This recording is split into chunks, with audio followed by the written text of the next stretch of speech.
Organização Mundial da Saúde estima que 1 em cada 7 pessoas de todo o mundo viva em áreas endêmicas de leishmaniose. Todos os anos são mais de 600 mil novos casos. 90% desses casos da América Latina estão aqui, no Brasil. O Caminhos da reportagem de hoje vai mostrar o que é a leishmaniose e quais os seus principais sintomas. Nossa equipe viajou até os estados da Bahia e do Maranhão para ouvir histórias de quem convive de perto com essa doença.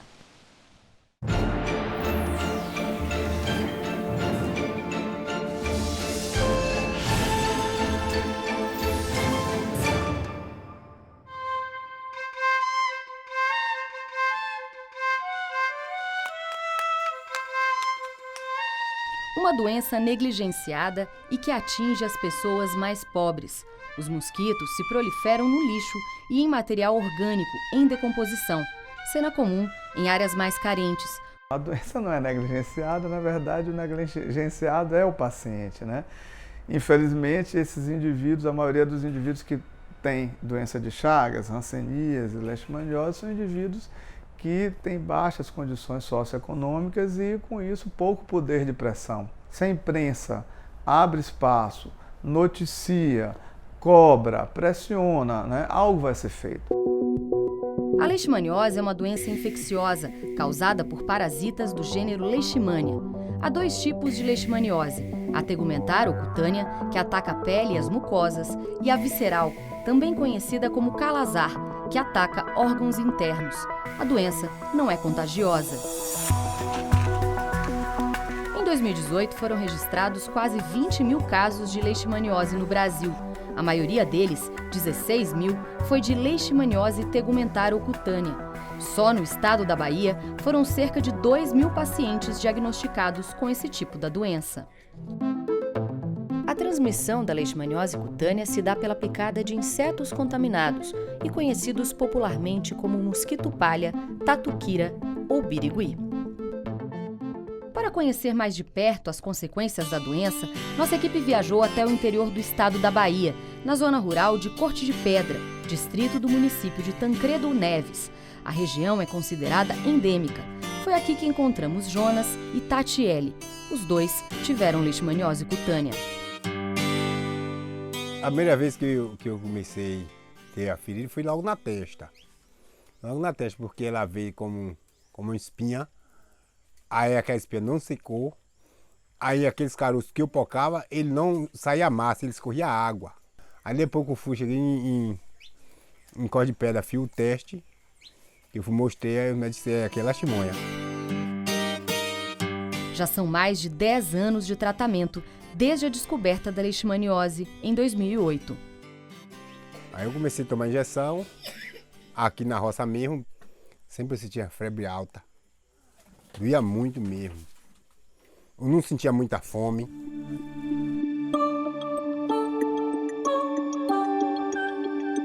A leishmaniose ainda tem um tratamento muito aquém do que os pacientes merecem, né? Nós devemos, a comunidade científica, as políticas de saúde devem muito aos pacientes com leishmaniose. E até hoje nós usamos como primeira linha, não só no Brasil, a maioria dos países do mundo que tem essa doença como doença importante, um medicamento que tem quase 100 anos, né? Que é o antimonial pentavalente. Então é uma droga de uso parenteral, ou seja, injetável. Muitas vezes isso já representa um problema, principalmente porque é uma doença que atinge pessoas que vivem em áreas rurais, em áreas de floresta, longe de grandes centros urbanos. Essas pessoas têm que se deslocar diariamente durante 20, 30 dias para tomar essas injeções. Tem inúmeros efeitos colaterais. Nesses mais de 10 anos desde que descobriu a doença, Jonas precisou interromper o tratamento em alguns momentos. Quando eu comecei a interromper, às vezes não era porque eu queria, era porque falta de condições também, né? Mas condições, porque pra gente ir daqui para o hospital tem que ter dinheiro da passagem, tem que ter o dinheiro da merenda. Antes era só um caroço, aí ficou doendo, aí começou a crescer e a perna inchar, aí eu não podia andar. Tinha que andar aguentado no braço ou com uma biriba, que doía muito aqui debaixo da perna.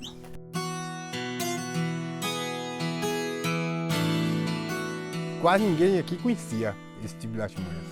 Ninguém conhecia, porque meu corpo encheu todinho. E o povo só dizia uns diziam que era catapora, outros diziam que era espinha, outros diziam que era uma doença chamada fungo savai.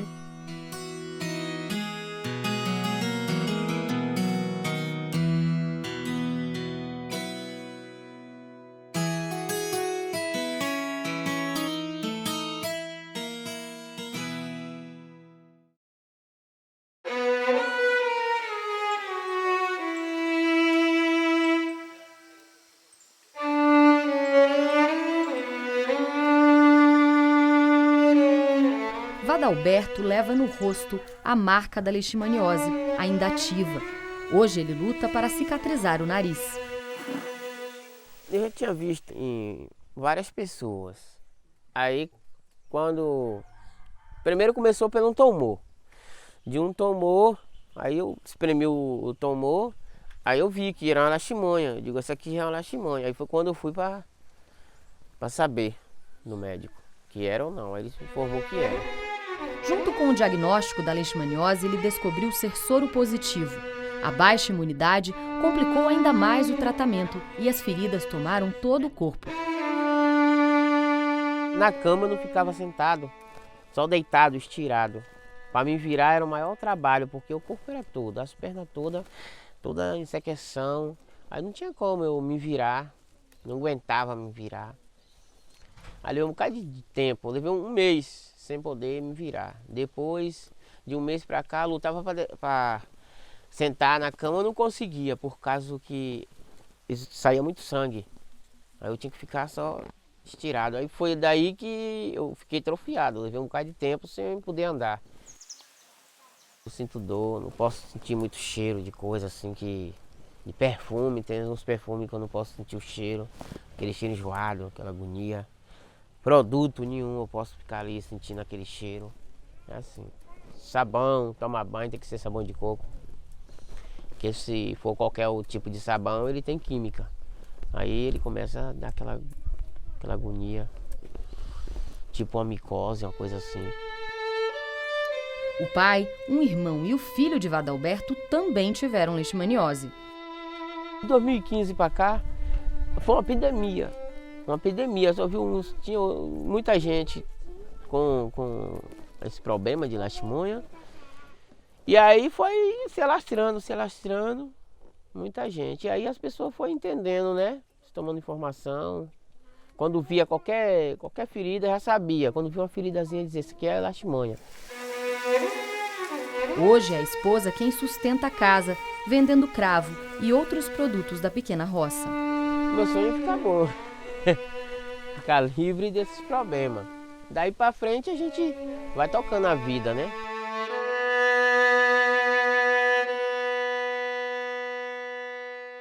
Este centro de referência em Corte de Pedra, no interior da Bahia, atende cerca de 20 municípios próximos. Em apenas um ano, 1.500 pacientes com leishmaniose passaram por aqui.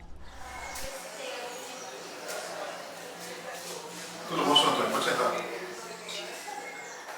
A gente vai fazer a biópsia para confirmar se isso aí realmente é leishmaniose ou não. Se for leishmaniose, a gente vai ter que passar um tratamento para o senhor e eu vou precisar desses exames. São pessoas que se deslocam de suas roças, fazendas, para vir aqui procurar atendimento com lesões, feridas na pele, que são características da doença. A leishmaniose cutânea clássica geralmente tem uma, duas lesões e geralmente em membros inferiores. Há muito tempo vem se observando na região e em alguns lugares do mundo também pacientes que têm múltiplas lesões. Todos os pacientes que chegam e apresentam suspeita de leishmaniose passam por exames, mas a distância dos centros de referência ainda é um problema. A gente tinha antigamente um exame que era um teste cutâneo, que dava a ideia se essa pessoa já tinha sido contaminada ou não por leishmaniose, que se chama reação de Montenegro.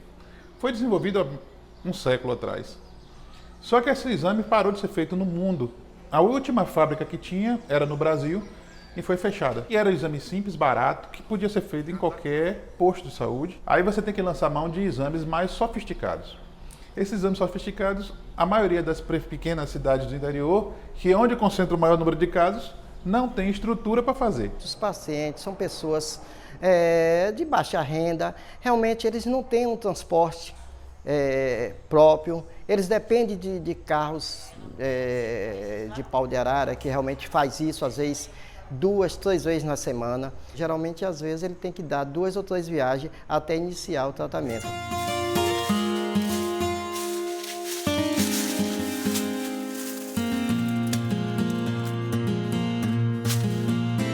Daniel começou a sentir os primeiros sintomas há um mês. A princípio, um diagnóstico errado. Eu pensava que era alergia. Fui pro médico 2 vezes, o médico disse, rapaz, último eu vou passar esses remédios aí, antialérgicos. Passou. Foi bom que deu para dormir.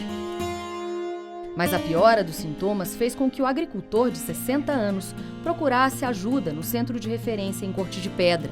Hoje ele acumula pequenas feridas por todo o corpo e se prepara para começar o tratamento.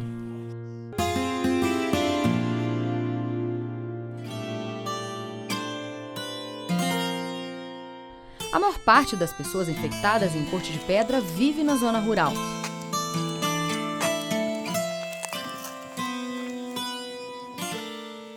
Foi distante da cidade que encontramos a família de Eliette e Laurêncio. Por aqui, o filho deles, de apenas 6 anos, teve a leishmaniose cutânea. A leishmaniose de Cleito começou pelo espinhozinho que furou na testa dele. E aí, passado o tempo, não sarou, aí eu levei no posto, ela fez o teste e deu leishmaniose. Como acontece com vários pacientes, Cleiton teve que passar por 2 ciclos de medicação. Logo no início ele pegou 30 injeções, depois pegou mais 60. E ele sentia dor? Ele reclamava? Tinha dor. Aqui a parte dele, isso aqui me ficou 2 caroços enormes, até para ele engolir ele sentia que doía. E na testa, oh meu Deus, chorava como o quê? Quando era na hora de limpar mesmo, chorava esse menino, toda de manhã para levar para dar injeção.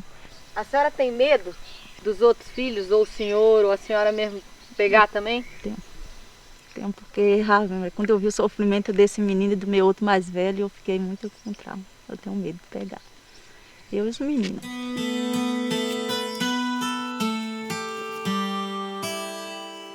E aí vocês têm feito alguma coisa? Pensou em de repente pôr um mosquiteiro? Vocês estão dormindo? A gente tem mosquiteiro. Eu não sei nem como foi que veio, deve ser mosquito mesmo, né? Agora já sabe, se aparecer qualquer coisinha, faz o quê? Posto. Eu logo pro posto.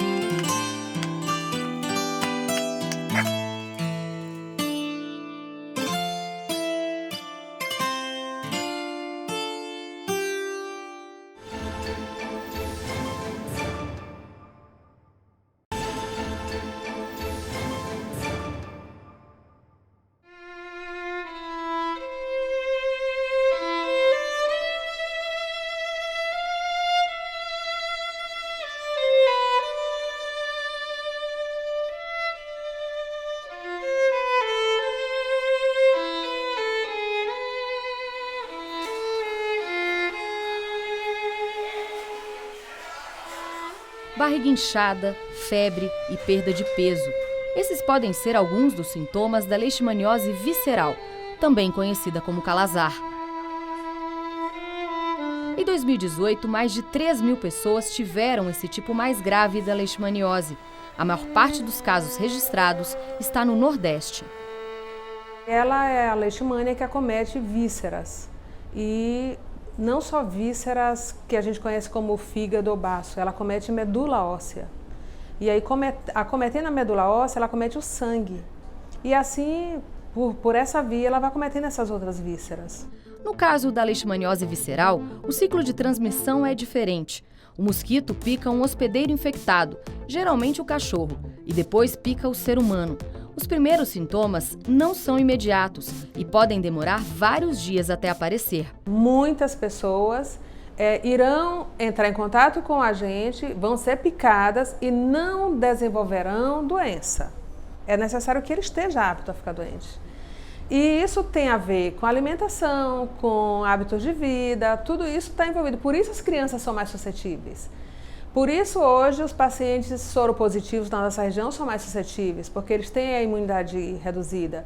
Por isso nossos pacientes do campo, que têm uma alimentação irregular, são mais suscetíveis. A prevenção da leishmaniose é a prevenção do vetor, do mosquito que causa leishmaniose. E nas áreas periurbanas, que aqui no Brasil nós temos leishmaniose em áreas periurbanas, é o controle do ambiente, certo?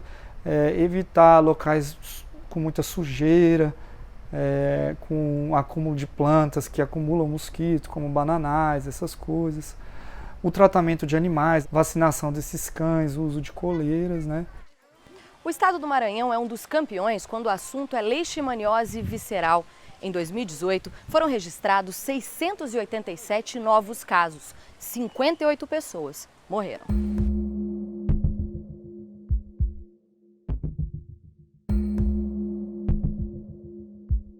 O Maranhão inteiro tem leishmaniose e sempre com histórico de começar em áreas de desmatamento. E a gente simplesmente não teve controle sobre os animais contaminados, não teve controle sobre os vetores, não teve controle de tratar também todas essas pessoas. E aí se juntou a isso o aparecimento do HIV. Então o HIV desceu para os locais de menor suporte, então ele interiorizou e se encontrou com a leishmaniose visceral. E aí hoje a gente tem duas doenças juntas, formando um verdadeiro cenário de comorbidade bastante importante no nosso cenário de doença. Na região metropolitana de São Luís, é comum encontrar quem já teve ou conheça alguém que tenha morrido em decorrência da leishmaniose visceral. Fomos até a zona rural do município de Bacabeira, distante 47 quilômetros da capital maranhense, onde os casos se multiplicam. A Cauane começou a sentir febre. Passou um mês dando febre todo dia. Quando não era de manhã, era noite. Quando era noite, era tarde. Mas sempre a febre. Eu pensava que era uma infecção, porque eu levava para o posto de saúde e eles passavam um remédio para infecção. Foram vários dias até o diagnóstico correto. De 3 em 3 meses eu levava ela lá no hospital da criança. Até hoje ela não reclama de dor de cabeça. Se eu não tivesse procurado, acho que ela tinha morrido, né?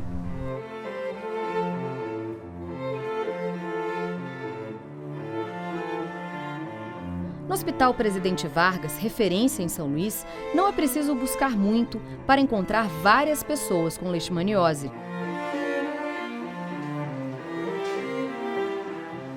A barriga começou a inchar e dores no estômago. Você falou que a barriga vinha inchando nos últimos quanto tempo? No máximo 2 meses, mas para o médico já era mais de 6 meses. Você falou que teve gente que falou que você estava o quê?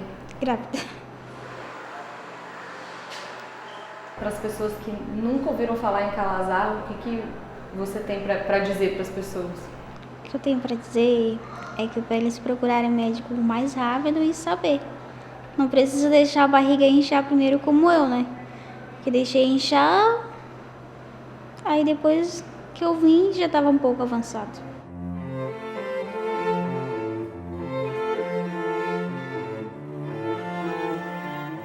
No quarto próximo ao de Genilce, Arinaldo também se recuperava. Mas o caso dele é diferente. Ele teve uma reincidência. Quando o parasita não morre, aloja-se no fígado e espera uma baixa de resistência para voltar. Essa é a 8ª vez que ele trata da doença. Parece muito sintoma na gente, sabe? Aí vem a fraqueza, perde peso, a barriga incha, dor do lado, que chama o baço. Aí vem o vômito, dor de cabeça. Aí tudo isso já é o sintoma dele, sabe? Em uma das reinfecções, o pescador chegou a ficar 3 meses internado. De 58 quilos, passou para 40. E dessa última vez, como é que você ficou sabendo que você estava com Calazar? É porque eu já sabia já o sintoma já. Aí quando eu me senti mal, eu vim logo para cá. Depois de ter leishmaniose pela primeira vez, ele conta que nunca mais se sentiu o mesmo. Eu não tive mais assim para mim trabalhar como eu era, né? Aí, peso eu não posso levantar muito. Pra mim mesmo eu tiro só a água de eu banhar, o resto não posso fazer nada. Você se sente cansado? Daqui a lá dá um cansacinho, falta de ar.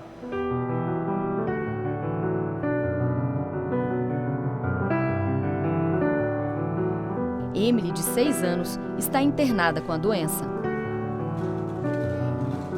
Emily, quando você veio para cá, para o hospital, o que você estava sentindo? Tava com febre. Com febre? E doía alguma coisa? Só aqui. No começo deu febre, 15 dias de febre consecutiva todos os dias. Achei que era só uma infecção, alguma coisa que fosse se resolver rápido. Só que aí daí o choque. Eles fizeram o teste rápido e constou que ela estava com calazar.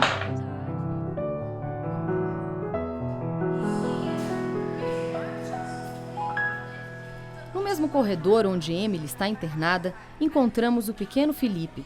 No quarto dele, com capacidade para 4 crianças, 3 estão diagnosticadas com leishmaniose. Eu nunca pensava que algum dia meu filho ia pegar essa doença. Aí depois de uns meses ele começou a se sentir mal. Aí eu levei no posto, lá perto lá onde eu moro. Aí a médica viu a barriguinha dele, viu a respiração que ele estava afogando e disse que não era normal. Aí deu que ele estava com calazar e ele ficou logo internado. Essa é a segunda vez que ele fica hospitalizado por causa da doença. Eu vestia roupa comprida, passava repelente, calça comprida. Mesmo assim ele pegou. Teve a recaída de novo. Assim como o tratamento para a leishmaniose cutânea, o medicamento para a leishmaniose visceral é feito por via venosa. Eu acho que a principal dificuldade é, primeiro, leito hospitalar, que a gente precisa ter um leito hospitalar num serviço e que vá ter um tratamento mais amplo, porque é um paciente com doença sistêmica. Eu estou com um paciente que tem uma doença hematológica, eu estou com um paciente que tem uma doença gastrointestinal, eu estou com um paciente que está com uma doença infecciosa.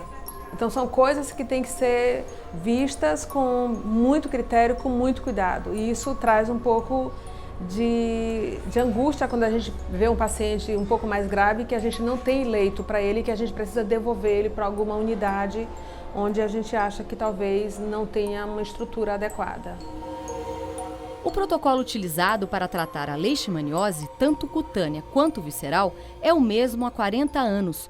A gente tem agora um medicamento oral que foi testado já no Brasil e que finalmente o governo já liberou para uso no território nacional, mas que é um medicamento de custo muito elevado, que pode ter também alguns efeitos colaterais e que só agora o Ministério da Saúde, né, a informação é de que tem feito, já fez a compra, tudo indica, mas de uma quantidade ainda pequena para se começar a usar em algumas regiões endêmicas. Ou seja, a gente ainda está distante de um tratamento que seja eficaz, que tenha poucos efeitos colaterais e que tenha uma certa praticidade.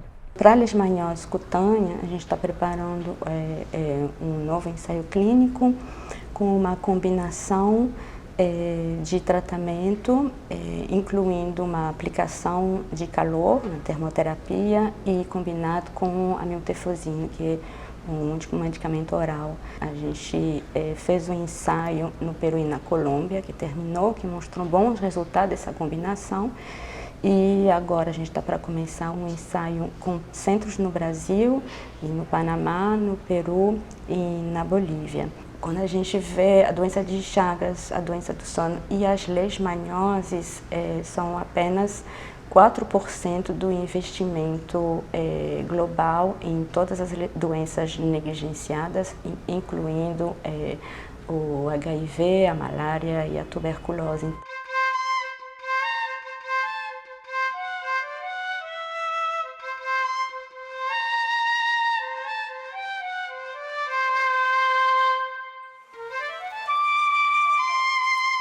Eu comecei a sentir dores de cabeça, né, com tipo enxaqueca. Aí depois comecei a sentir vômitos. Tudo que eu comia voltava de novo e passava mal. Febre, todas as noites, madrugada eu sentia febre. inchou o abdômen e várias vezes eu vomitava sangue também. Foi assim por 6 meses, até Vanessa procurar ajuda médica. Ela ficou 9 dias internada e recebeu 2 bolsas de sangue. Depois do susto, tem que ir a cada 15 dias no hospital. Eu não sabia, né, como era esse problema, não sabia como pegava, não sabia que existia, na verdade. E eu já estava mesmo quase desfalecendo, né? Já fui procurar recurso já nas últimas já.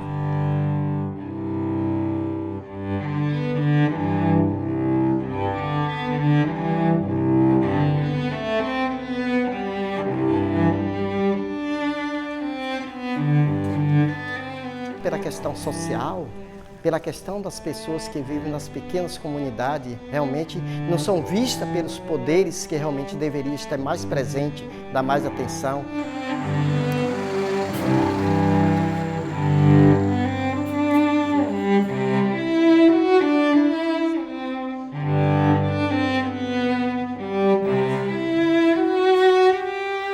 É só haver um entendimento de que aquelas pessoas são tão seres humanos quanto o indivíduo que está no topo lá da pirâmide econômica social e merece tanto respeito e tanto investimento para a doença dele quanto os outros merecem. No dia que houver esse entendimento, não tenha dúvida, a gente vai ter tratamentos muito melhores.